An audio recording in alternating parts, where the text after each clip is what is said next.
مرحبا بكم. شوفوا لما يبدع المعلق، على بالكم باللي احنا في الجزائر يخصنا معلق مثل هذا، يعني في القناة السادسة الجزائرية نعودوا نتفرجوا المقابلات نتاعنا في القناة نتاعنا. علاش نروحوا نخموا باش نتفرجوا في الجزيرة ولا في قطر ولا في أي وحدة في أي قناة واحدة أخرى؟ واش رايكم كل واحد يخلي لنا تعليق؟ نتمنى أنكم تشاركوا هذا الفيديو باش يوصل للقنوات الجزائرية، على الأقل يديروا لنا راي، واللي مش مشترك في القناة دير لنا اشتراك في القناة ولايك للفيديو.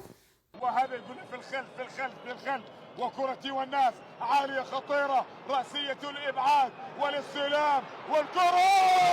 الله! حمد المقبالي يصر على ركلات الترجيح. يا زكريا يا زكريا، انظر إلى هذه الكرة. يا مشهد مشاب صك الباب، مشاب صك الباب وأدهم المخادمة يأخذنا إلى ركلات الترجيح.